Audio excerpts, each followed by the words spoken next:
ETF index mutual funds నేర్చుకుని stock మార్కెట్లో రాణించాలనుకుంటున్నారా? వెంటనే ఈ నెంబర్కి కాల్ చేయండి. Hi viewers, India's largest digital media network Suman టీవీకి స్వాగతం. ప్రస్తుతం మనతో ఉన్నారండి Kinnera welfare society founder and motivational speaker Naga Chandrika అమ్మ. ఇప్పుడు మనం మాట్లాడుకునే టాపిక్ మాత్రం ఆడవాళ్ళ గురించి, మగవాళ్ళ గురించి, ఎవరి గురించి అయినా. మనం ఇద్దరు మాట్లాడడం ఏ ఒక్కరికి సపోర్ట్ గా మనం మాట్లాడడం. మాట్లాడడం సో అమ్మ, ఇప్పుడు మనం చూసుకుంటే మనసుకు సంబంధించి అమ్మ, కొందరు చాలా స్ట్రాంగ్ గా ఉంటారు, కొందరు చాలా వీక్ గా ఉంటారు. మనసు బలహీనంగా ఉన్న వాళ్ళని నువ్వు బాధ పెడితే, అది అమ్మాయి అబ్బాయిని కానీ, అబ్బాయి అమ్మాయిని కానీ, ఎవరినైనా మామూలుగా అంటూ ఉంటారు, అరే ఎవరిని బాధ పెట్టకురా, వాళ్ళ ఉసురు నీకు తగులుతుంది అంటూ ఉంటారు. నిజంగా ఉసురు తగలడం ఏంటి? ఒకరిని బాధ పెడితే నిజంగా ఆ ఎఫెక్ట్ ఉంటుందా? మామూలుగా అంటారు ఆడదాని ఏడుపు మంచిది కాదు. మంచిది కాదు. ఏంటమ్మా ఇవన్నీ నిజమేనా? ఇప్పుడు నువ్వు అడిగింది మనసుకు సంబంధించి కాకుండా భగవంతుడికి సంబంధించింది కూడా నువ్వు అడుగుతున్నావు. కర్మ సిద్ధాంతం ఇది. ఓకే. నువ్వు అడిగిన నన్ను కర్మ సిద్ధాంతం గురించి అడుగుతున్నావు. కర్మని ఉసురు అనేది ఉసురు అని అంటే తగులుతుందా? కర్మ అది. మనం చేసిన కర్మ మనకు ఏది చేస్తే అదే వస్తుంది మన చేతికి. మంచి చేస్తే మనకు మంచి అంటే చూడు, నువ్వు మంచి చేయి నలుగురికి నీకు మంచిగా జరుగుతుంది. మంచి జరుగుతుందంట. చెడు చేయి చెడు నీకు తగులుతుందిరా, ఈ పొద్దు కాకపోయినా కొద్ది రోజులకన్నా వస్తుంది. మనం నిజంగానే ఏ చేస్తే అది ఖచ్చితంగా మనం అనుభవించాల్సి వస్తుంది. అది కర్మ సిద్ధాంతం. ఇంకా భగవంతుడు ఉన్నాడని నమ్మకం ఉంది కాబట్టి మనకి ఆ కర్మ సిద్ధాంతం ఇంకా తిరుగుతోంది. కానీ అది కొంతమంది మర్చిపోతారు. భగవంతుని మీద నమ్మకం ఉండదు వాళ్ళకి, ఊరికే ఉన్నట్టు నటిస్తారు అంతే నలుగురి కోసం. అలాంటి వాళ్ళకు మంచి చెడు అనేది ఏది ఉండదు. బాధ పెట్టాలనంటే వాళ్ళకి ఏంటంటే ఎదుటివాడు బాధపడతా ఉంటే, ఏడుస్తుంటే వాడికి ఆనందంగా ఉంటుంది. ఒక రాక్షసానందం అది. బాగైంది వీడికి, బాగానే మాట్లాడాను నేను, బాగానే కష్టపెట్టా, బాగైంది వీడికి అనే రకంగా ఆనందపడతారు. అదొక జబ్బు అనుకుంటా నేను, అదొక రోగం. ఎందుకంటే సహజంగా లేనిది ఏదైనా కూడా అసహజంగా ఉండేది అది ఏదో ఒక ఉంటే తప్ప మామూలుగా పుట్టి పెరిగి మంచి బతికిన వాళ్ళు ఎవరు చేయరు కదా. అట్లా ఏదో ఆ రాక్షసానందం, ఒకరిని ఇబ్బంది పెట్టడము. ఇక ఆడవాళ్ళను పెట్టడము అనేది కాదు. ఆడవాళ్ళైనా మొగాళ్ళైనా, మొగాళ్ళని బాధ పెట్టే ఆడవాళ్ళు లేరా? మనం ఈ మధ్యనే విన్నాం, బోళ్ళ మంది ఆడవాళ్ళు మొగుడు చంపేస్తున్నారు, నరికేస్తున్నారని. అంటే మనం ఆడవాళ్ళు మంచోళ్ళు, మగోళ్ళు చెడ్డోళ్ళు అని అనుకోవాల్సి, మొగాడిని బాధ పెట్టే వాళ్ళు కూడా ఉంటారు, చాలా ఉంటారు, బాధపడతారు. వాళ్ళు సిన్సియర్గా ప్రేమించే వాళ్ళు ఉంటారు మగవాళ్ళల్లో కూడా, పద్ధతిగా బతికే వాళ్ళు ఉంటారు మగవాళ్ళల్లో కూడా, ఇష్టపడి ప్రేమించి పెళ్లి చేసుకున్న వాళ్ళు కూడా ఉంటారు మగవాళ్ళల్లో. ఆమెను ప్రేమించి ఇది నా భార్య, నా సంసారము, నా బిడ్డలు అని ముందుకెళ్ళే వాళ్ళు కూడా ఉంటారు. దానికి కులం కానీ మతం కానీ ఏదా దాన్ని అతీతంగా ప్రేమిస్తారు కొంతమంది. ఎన్నో ఉంటాయి అవి వాటికి. కానీ ఈ రాక్షసానందం అనేది మానసిక స్థితి లేని వాళ్ళకు వస్తుంది. ఒక విధమైనటువంటి ఏమంటారు అది, దానికి ఏదో పేరుంది రాదా, ఇట్లా ఎదుటి వాళ్ళని రాక్షసానందం, ఎదుటి వాళ్ళని బాధపడతా కళ్ళల్లో పైశాచికం, ఏడుస్తూ ఉంటే అంటే నేను అనొచ్చాను కూడా తెలియదు. కొంతమంది చాలామంది సెక్సువల్గా కూడా ఆడదాన్ని హింస పెట్టి కోసి కొట్టి ఆనందపడే వాళ్ళు కూడా ఉంటారు. మరి అది ఎంత రాక్షసానందం అనుకోవాలా? అట్లాంటి ఉంటారు. అది వాడు ఆనందపడతాడు అది చేసినప్పుడు.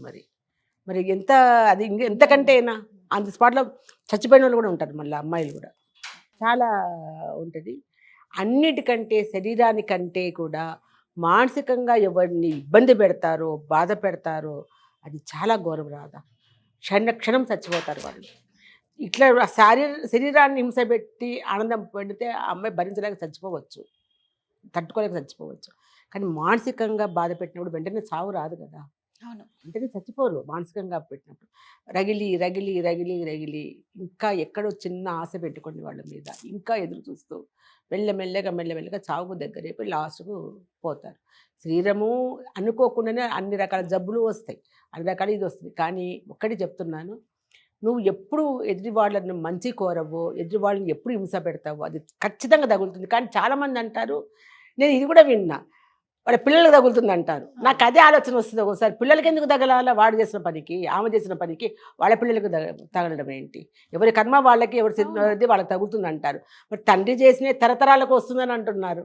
బాధ కర్మ అనేది అనుభవిస్తారు అని చెప్పేసి. కర్మ అనేది మాత్రం ఖచ్చితంగా అనుభవించి తీరాల్సిందే. ప్రస్తుతానికి వాడు బాగానే ఉంటాడేమో, కానీ పోంగ ఆ ఉసురు అనేది వాళ్ళు పడిన ప్రతి మానసికమైన బాధ, కళ్ళలోంచి కారిన కన్నీళ్ళు, ప్రతిదీ ఎదురుగా ఆ కర్మ అనేది కొట్టుకొని తిడుతుంది వీళ్ళకి, ఖచ్చితంగా కొట్టుకుంటుంది. కానీ కొట్టుకోవాలా వాళ్ళు అట్లా పోవాలని మనం కోరుకోము, ఎదుటి వాళ్ళు కోరుకోము. ఎదుర్కోవాలి, బాధపడేవాడు కోరుకోడు. అవును. ఎందుకు ఇట్లా బాధ అర్థం కాదు కొన్నిసార్లు, ఎందుకు బాధపడుతున్నారో అర్థం కాదు, ఎందుకు మాట్లాడుతున్నారో అర్థం కాదు, ఎందుకు ఇలా చేశారో అర్థం కాదు కూడా. అది ఇంకా నరకం అది అసలు. ముందు ఎదురెదురుగా కొట్లాడుకున్నామనుకో, నువ్వు ఇట్లా వాడివి, నువ్వు ఇట్టోడివి అని మాట్లాడుకున్నామనుకో, అది తెలిసిపోతుంది మనకి. అవును. దీనికి ఆస్తి కోసం కొట్లాడినారు, లేదా డబ్బు కోసం కొట్లాడినారు, లేకుంటే జాగా కోసం కొట్లాడినారు, భూమి కోసం కొట్లాడినారు, తెలిసిపోయా మనకి ఎదురుగా డబ్బు కోసం కొట్లాడినారని. ఏదే తెలియకుండానే ఇట్లా చేసినప్పుడు దేనికోసం ఏమి మాట్లాడకుండా సైలెంట్గా వెళ్ళిపోవాలని ఏమన్నట్టు, అది ఎంత బాధ ఉంటుంది. మళ్ళీ ఎట్లా అనిపిస్తారు అది? అది నీకు మంచిదా? ప్రతి క్షణము 24 గంటలు 365 రోజులు వాళ్ళు కార్చే కన్నీళ్ళు, వాళ్ళు మానసికంగా పడే వేదన ఉంటుంది కదా. ఖచ్చితంగా ధర్మ అనేది ఈశ్వరుడు ఖచ్చితంగా టైలెట్ చేస్తాడు. అది పెట్టుకొని ఎప్పుడు కూడా ఎవరిని ఇబ్బంది పెట్టద్దు, బాధపడద్దు. మీకు ఏదన్నా మనసుకు కష్టం అనిపిస్తే వాళ్ళ వల్ల, ఏదో నీ వల్ల నాకు ఈ కష్టం వస్తుంది, నీ వల్ల నాకు ఈ బాధ కలుగుతుంది కాబట్టి ఇది చెయ్యొద్దని చెప్పు. లేదనంటే ఇదిగో నీ వల్ల నాకు ఈ మనసు బాధపడింది కాబట్టి మీకు నాకు వద్దంటే మేము వెళ్ళిపోతున్నామని చెప్పు. ఇలాంటి పనులు చేసి ఎందుకు ఎదుటి వాళ్ళని బాధ పెట్టి వాళ్ళని చచ్చిపోయేంత వరకు తీసుకొచ్చి ఆ కుటుంబాలను నాశనం చేసి ఏమొస్తుంది దానివల్ల? అందుకే అంటారు చూడ, మా దేహానికి గాయం తగిలితే ఏదో వైద్యుడి దగ్గరికి వెళ్ళి దానికి నయం చేయొచ్చు.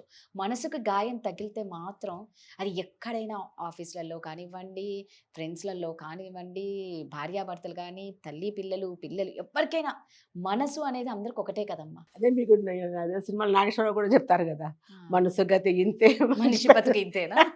మనసున్న మనిషికి సుఖం లేదు. నిజం, మనసు ఉన్నప్పుడు అది మనం ఇంకా క్షమిస్తా పోతాం కాబట్టి సుఖం ఎక్కడికి వస్తుంది రాదు.